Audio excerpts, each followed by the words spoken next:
Hi, thanks for watching. I'm Henna, and today's video is all about the perfumes that I wore most in the month of July. Once again, thanks to the person that suggested I do a bit of a fragrance rotation video. It has been a good way for me to talk about what I'm sampling, to talk about what I've added to my collection, and then talk about my impressions without really doing a formal review. And it's worked out really nicely. I also really appreciate the comments that people have given on the past couple of rotation videos that I've done. It kind of gives me motivation to keep doing them. I do have a really busy month coming up for the month of August, so I actually don't know how much perfume I'll be able to wear and record and think about. So I don't know if I'll do a rotation video for the month of August, but we will see. At the very least, I've been able to get to do one in the month of July. July meant that I did a lot of consuming. I bought more than I normally do. I think I just had a little bit more time on my hands, and so I was looking out for things that I had sampled previously and were on my radar. And then I don't know, I feel like I'm a little bit overwhelmed with what I've gotten and what I've added to the collection, and I need to slow down a little bit. I probably won't be purchasing much in the month of August, and I have some things that I want to sample and talk about later on, and I will make a thoughtful decision after I do some sampling. So that's kind of where I'm at right now. Let's talk about first the full bottles from my collection that I have worn the most of in the month of July. So the first perfume that I'll say that I wore a lot of was Bougie Gilded, and I just did a review of this.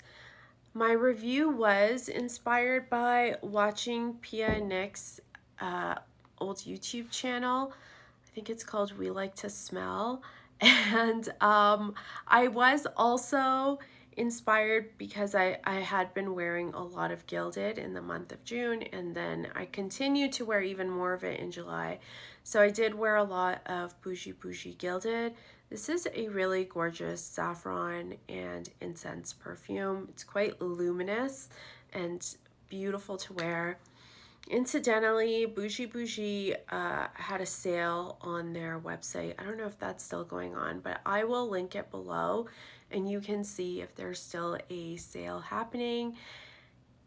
Shipping internationally is pricey, but at the end of the day, you're paying about the same amount that you would pay for a luxury perfume, so like a Guerlain or a Frederic Malle or even a Chanel. So think about it like that. Like, yes, shipping's expensive, but I think they've thought about that as they price their perfume. So I wore a lot of Gilded by Bougie, and I really enjoyed it. This is kind of a heavier perfume. It feels really heavy in the warmer days. It felt like it was a little too much, but on cooler, overcast days, this actually was perfect.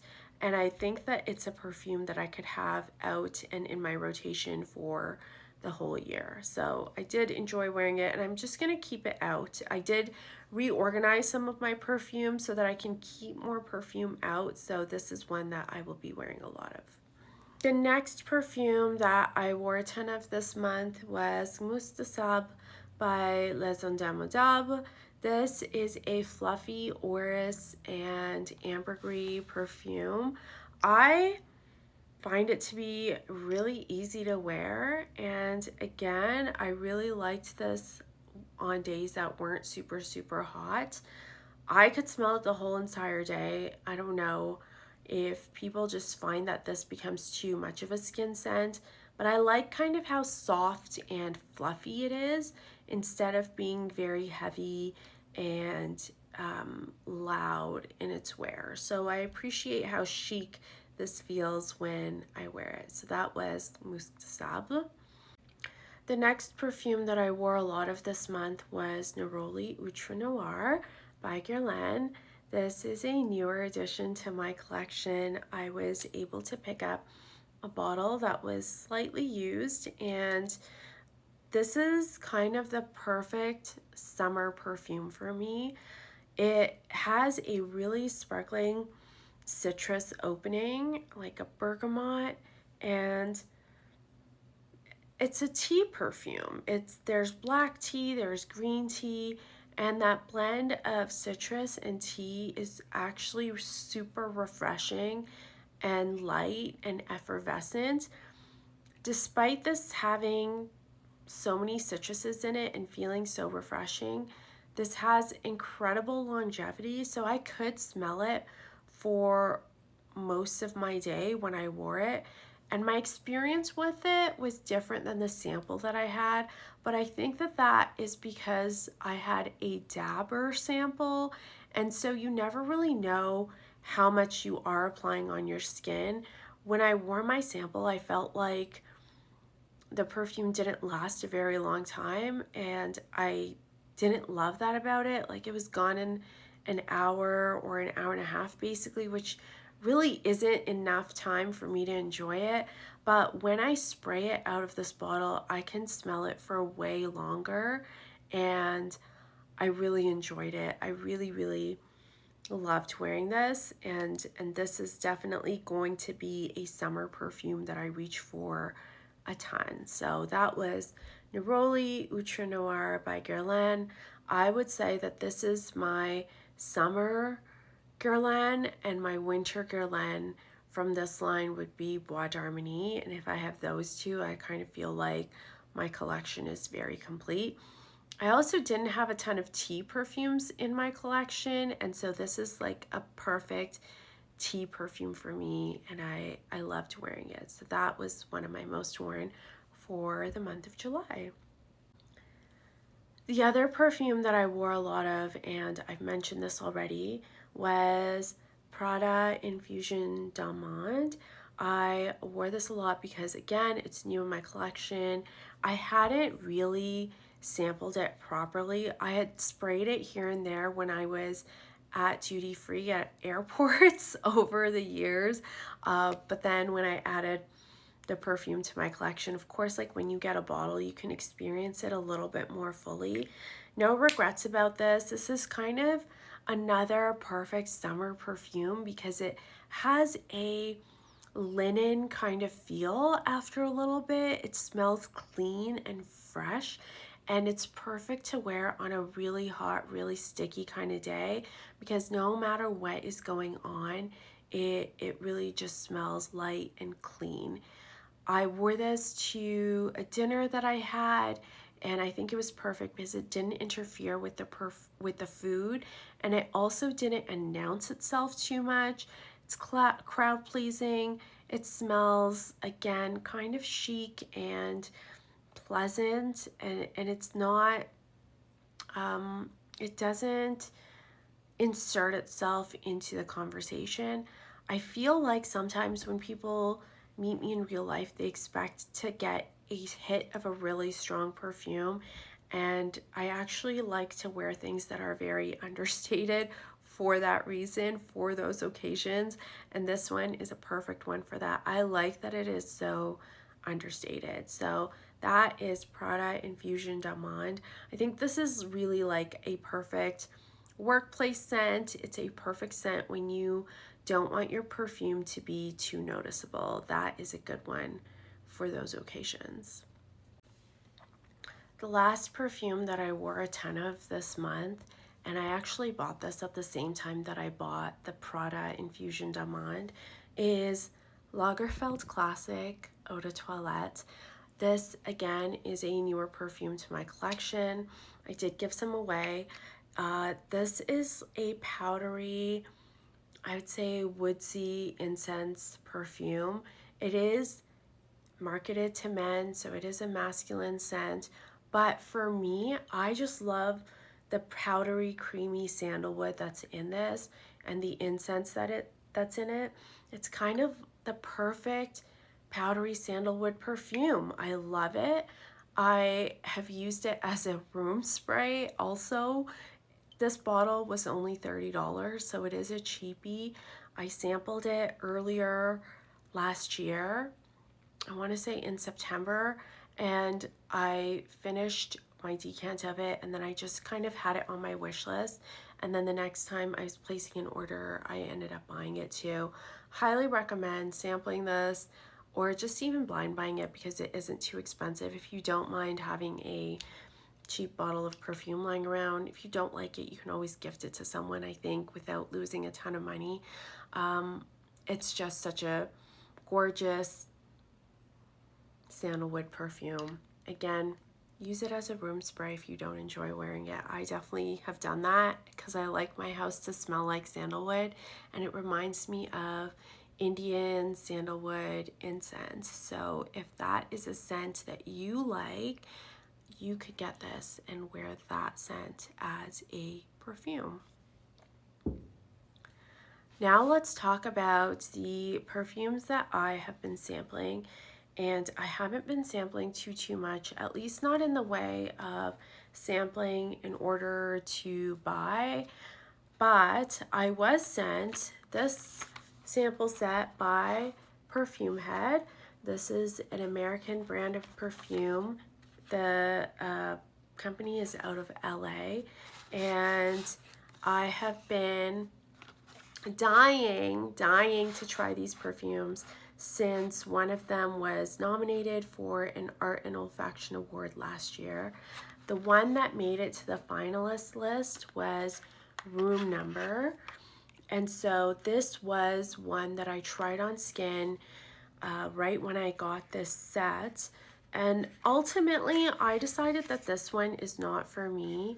I didn't enjoy it on myself, but that's because it smells a lot like Palo Santo, and I am not a Palo Santo appreciating person. I like it as an incense, I like it when it's in the air, but I don't want a perfume that smells like Palo Santo. I don't want to smell it on myself all day, but this is the one that got nominated for an Art and Olfaction Award. I know that one of the criticisms that this brand has received is the price. The 50 ml bottles are $550 Canadian. That's really expensive, and prices them at the most expensive scents at some luxury department stores, definitely the department store here, which is Holt Renfrew. These are the most expensive perfumes that you're going to find. I think that's intentional. I think that the brand is trying to position themselves as a luxury product, and I think they are a luxury product, so I don't know, I'm okay. I kind of understand where they're coming from. All of these are extrait de parfums, so they are more concentrated than a lot of what you can get at perfume counters. I know that Chanel has launched their own extraits, and Dior is launching extraits this fall as well. So as people demand longevity and projection and a crazy amount of sillage in their perfumes, what brands are doing is giving them stronger perfumes. And you can do that in a way where you're using ingredients that stick to your skin and don't wash off, or you can just have a higher concentration of perfume oils in your formula. And that is what this brand has decided to do. I like that version better than some of the amber woods and some of these really tenacious ingredients that are in the bases of some other perfumes. I would rather you just give me a stronger perfume formula. The other criticism that I've heard against this brand is that they are not saying who the perfumers are behind each of the scents. So if you go on certain review websites, there's no perfumer that's listed.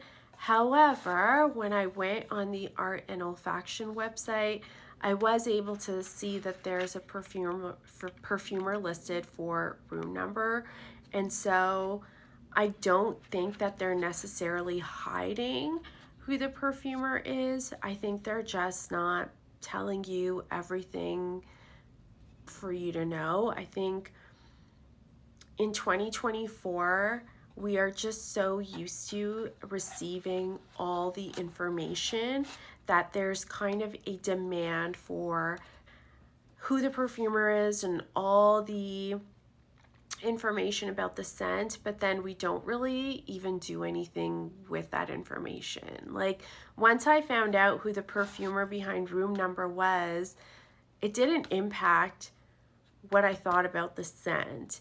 And yes, I like to sometimes follow a perfumer's journey. So I like to follow, Antoine Lee's journey. I like some of his perfumes. Anique Minardo, I love her work, so I like to follow what she's done. But if I'm smelling perfume, I should be evaluating it without knowing anything about it.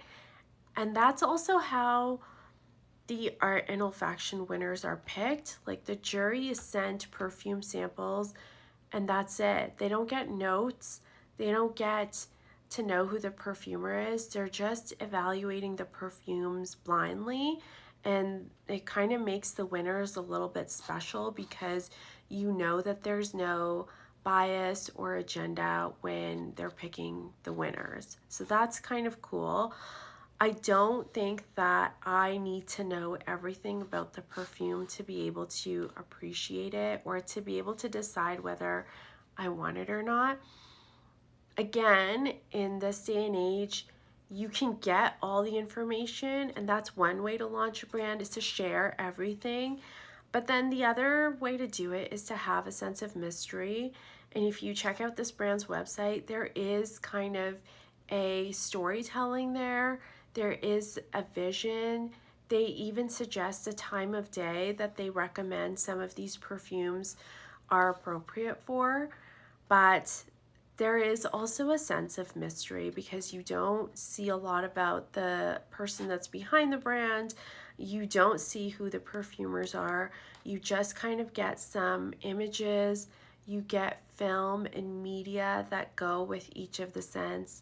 Like I said, you get a time period, you get a location, and then it's up to you to smell them and make a decision for yourself. And I am totally okay with that. For example, Moonflower is their white floral perfume. There's a lot of jasmine in here. And if you know anything about white florals, you know that they bloom at nighttime. So jasmine blooms at nighttime, tuberose blooms at nighttime, and that is when their scent is the strongest. I actually used to have a night blooming jasmine tree or plant in my house, and you would wake up to the scent of the jasmine because it had bloomed at nighttime. And so the suggested time period for Moonflower is 3 a.m., which makes perfect sense because that is probably when these flowers are blooming.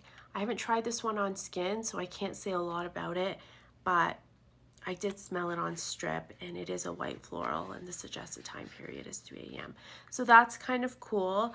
I will review these more in depth once I've tried them all, but I can only give you my impressions of the ones I've tried so far right now. Some of you might remember that I did mention Perfumehead in my June most worn video, and that was because the department store here, Holt Renfrew, just started carrying their perfumes. They're kind of on a trial basis from what I gather. They're gonna see if there's an interest in them, and then if there is, they're gonna continue carrying them.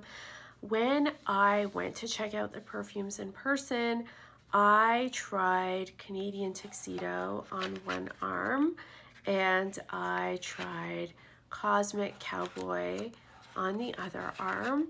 And I said that Cosmic Cowboy was not for me because it has a really strong boozy note, and I don't love boozy perfumes. So that, again, is a no for me. But Canadian Tuxedo has the most delicious, yummy labdanum amber dry down. It reminds me a lot of the dry down of Grand Soir, but I hate the opening of Grand Soir, so that's why I've never bought it. I love how it smells like a day later. I can smell it on my sweaters and I love it so much, but I would never buy a bottle just because I hate how it smells for the first hour or two. This smells amazing for the first hour and continues to smell amazing. So I still have a bottle of Canadian Tuxedo on my wish list. I'm gonna wear my sample and then make sure that I love it before I buy it because the cost is so high. They do have 100 ml bottles too, and I think they're like $700 or $800. Don't quote me on that because I'm not sure, but yes, Canadian Tuxedo was the one that I liked the most. The other one that I wore, I tried Alone Together, and that one is a citrusy perfume. It's okay. It didn't really wow me, but I've only worn this one day, so I will update once I wear it more. I am planning on purchasing less in the month of August and trying to wear all these perfumes a little bit more and wrap my head around them so that I can review them properly and potentially even buy one of them. La La Love is the newest release. I haven't smelled this one yet. It's not available in store right now, but I think you can purchase it off the Perfumehead website. And this whole brand is available on their website. So you could get this whole sample set if you wanted to. Right now, they're only available in Canada. So that's it from me. Let me know if you've smelled any of these, if you have any favorites, and I will hopefully catch up with you in August. Take care. Bye.